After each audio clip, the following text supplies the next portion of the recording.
Salut charbonneuses, charbonneurs, bienvenue dans cette nouvelle vidéo. Si tu ne me connais pas déjà, c'est Will de NR Group. Sur cette chaîne, on traite de mindset, on parle d'argent sans tabou et surtout, on va parler de stratégies qui vont te permettre de pouvoir générer tes prochains compléments de revenus. Abonne-toi sur cette chaîne en cliquant sur la petite cloche pour rater aucune notification et justement pour recevoir de nouvelles vidéos comme celle-ci quotidiennement.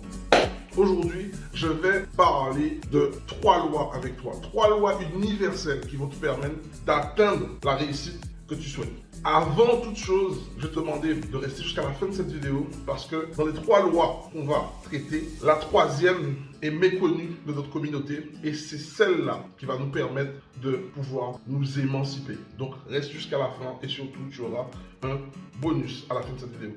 La première loi qui permet d'atteindre sa réussite, eh bien, c'est celle du service. Et la plupart d'entre nous, quand ils atteignent un certain niveau de réussite, ils commencent à abuser d'une certaine forme de pouvoir pour faire du mal autour d'eux. On va prendre un exemple concret. Souvent, les personnes qui ont de l'argent, on dit qu'ils sont souvent mêlés, en tout cas des chefs d'entreprise, sont souvent mêlés à des affaires harcèlement moral ou harcèlement sexuel. Bref, parce qu'ils usent, en tout cas ils veulent user de ce pouvoir, mais dans de mauvaises fins. Ou sûrement, toi qui me regardes, tu as sûrement un membre de ta famille qui a réussi mieux que les autres et qui use justement de sa réussite pour diriger la famille et faire en sorte que tout le monde l'écoute. Et souvent ces personnes-là, elles sont hautaines, elles aiment se la raconter et elles n'ont pas bien compris comment fonctionne cette loi du service. La loi du service repose sur quoi? Quand tu apportes un service à quelqu'un, quoi qu'il arrive, par réciprocité, tu vas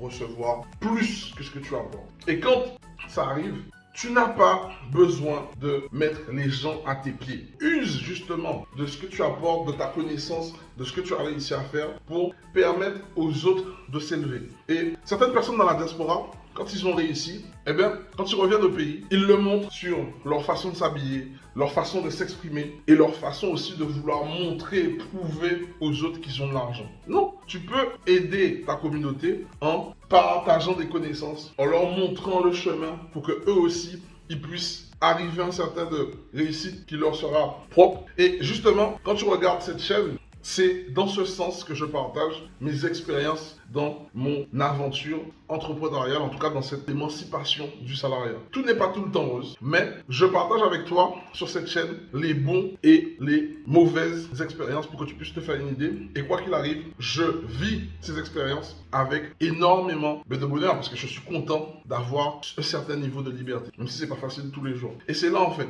loi numéro 1, le service. Fais-le dans le but de faire monter ceux qui te suivent et non pour pouvoir asseoir une espèce de pouvoir, un pouvoir malsain. Ça marche pas comme ça. Fais-le pour de bonnes choses et derrière, forcément, tu seras récompensé. Deuxième loi, la loi de la multiplication. La plupart des gens pensent que lorsqu'ils ont de l'argent, l'argent doit être systématiquement dépensé. Et ça, c'est souvent les pauvres qui pensent comme ça. Parce que les riches, comme ils ont une certaine intelligence financière, ils savent que dès lors qu'ils ont de l'argent, cet argent-là doit être investi pour générer encore du profit. Et avec ce profit-là, ils vont se faire plaisir. Tu vois qu'il y a une différente façon de faire. Et ça vient du fait que on ne parle pas assez souvent de l'argent. Ce sont des sujets tabous. Et surtout, on a aussi nos pensées limitantes, nos fausses croyances sur le fait de se dire « Ah, je ne vais pas vivre longtemps, je peux mourir demain, donc il faut profiter, il faut. » Et toutes ces fausses croyances qu'on se met font qu'on est en train de se mettre dans des problèmes plus que ce qu'on aurait pu faire alors qu'on aurait pu largement créer des opportunités. Et souvent les personnes qui disent « Oui, j'ai qu'une seule vie, je profite », mais ces personnes-là se rendent compte que finalement, c'est celles qui passent le plus de temps sur Terre, sauf qu'elles ont tué leur crédit au moment où elles en avaient. Parce que plus tu vieillis, moins tu auras de ressources financières. Et c'est ça en fait.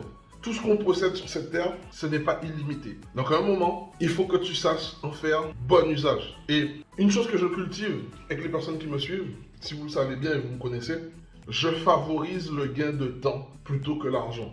L'idée, c'est de rentabiliser le temps, c'est de payer pour gagner en temps, ce que j'aurais pu faire en 10 ans. Si je suis capable de payer quelqu'un pour qu'il puisse me permettre de le faire en 2 ans, en 3 ans, je le fais parce que ça me permet de gagner du temps. Si je peux payer quelqu'un à faire quelque chose à ma place, pendant ce temps-là, je passe du temps avec ma famille, je le fais parce que le temps, c'est quelque chose qu'on ne peut pas recharger. Et je pense que si tu poses la question à Bill Gates, ou même tous ces milliardaires, et tu leur demanderais quel est leur souhait le plus cher, je pense qu'ils demanderaient tous à pouvoir rattraper le temps. Chose qui est impossible. Donc voilà, la multiplication. Arrêtez d'être dans la dépense rapide, arrêtez d'être dans les dépenses fast bling bling, optez dans des choses qui vont vous permettre justement de multiplier vos profits et ensuite, avec ces bénéfices, achetez les objets plaisir. Mais n'achetez pas les objets plaisir tout de suite, parce que sinon, vous allez en fait creuser votre dette.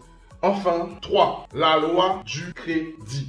Aujourd'hui, il faut savoir, dans la communauté afro-caribéenne, on a tous peur du crédit. Et c'est pas sans savoir que certaines personnes se sont brûlées les ailes avec le crédit. Un crédit mal utilisé, ça peut être l'enfer. Mais un crédit très bien utilisé peut créer ton paradis. Et ça, encore une fois, tout va dépendre de ta connaissance, de ton entourage, pour savoir comment faire pour utiliser au mieux ton crédit. Dans notre communauté, à l'ancienne, nos parents se vantaient en tout cas de construire leur maison avec leurs fonds propres. Et là, je vais vous dire quelque chose qui va peut-être choquer, vous allez être fâchés. On n'utilise pas tout son capital, tous ses fonds propres pour faire de l'immobilier. Quand tu fais ça, de cette façon, tu t'exposes, tu te mets en risque. Parce qu'il faut partir du principe qu'une chose. Quand tu entreprends, tout ce que tu entreprends, dans tout ce que tu vas entreprendre, il ne va jamais se passer comme tu l'as prévu. Donc, il y a toujours des parts de risque. C'est comme ça. La vie est risquée. Tu vois, je suis devant toi, tu peux te lever un matin et chuter dans l'escalier. Tu ne peux pas contrôler ça. La vie est risquée. Quand tu entreprends, utilise une partie de tes fonds propres pour faire en sorte que la banque puisse t'accompagner. L'avantage que tu as quand tu fais de l'immobilier aujourd'hui, c'est que tu vas mettre entre 10 et 20% de ton apport et la banque va prendre tout le risque. Elle va prendre 80%, voire 90% du risque en finançant ton projet. Oui, tu vas payer des intérêts. Oui, c'est de l'argent t'endetter sur une certaine durée. Mais de cette façon, ça te permet de financer un projet qui, lui, va te rapporter du bénéfice. Et de cette façon, tu vas pouvoir mettre en place un plan, un système pour rembourser ton crédit.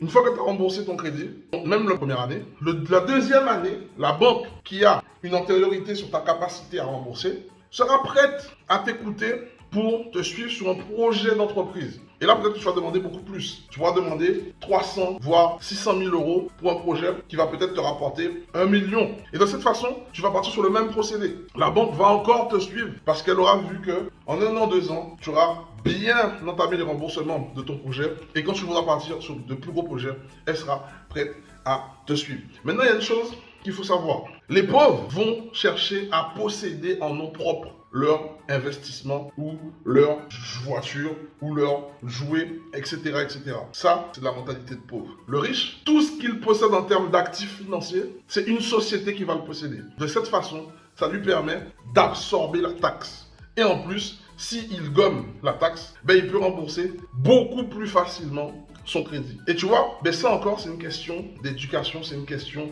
d'entourage, c'est une question de connaissance. Donc, là, je t'ai partagé les 3 lois universelles qui vont te permettre d'atteindre ton niveau de réussite. Et tu comprends bien que la 3e, celle du crédit, aujourd'hui dans notre communauté, on a tous peur du crédit. Et ici, comme tu es arrivé jusqu'à la fin, je t'invite justement à cliquer sur le lien juste sous cette vidéo pour pouvoir participer à une immersion qui aura lieu ce dimanche à 19h30 heure de Paris et 14h30 heure de Guadeloupe et Martinique, justement dans une immersion, c'est une émission télé si tu veux, mais depuis le confort de chez toi, où on va pouvoir parler du crédit et voir comment tu peux mettre le crédit à ton service pour pouvoir te constituer des compléments de revenus. Si cette vidéo t'a plu et tu penses qu'elle peut aider un membre de ton entourage, je t'invite à la partager massivement. Avant toute chose, je vais te demander de cliquer sur la petite cloche pour rater aucune de nos notifications si ce n'est pas déjà fait et de t'abonner. Et surtout, de me mettre en commentaire quelle loi tu utilises le mieux ou peut-être une loi que je n'ai pas pensée. Ça va me permettre à moi aussi de continuer à avancer. Donc, je te souhaite le meilleur pour ta réussite. C'était Will de NR Global. À bientôt. Ciao.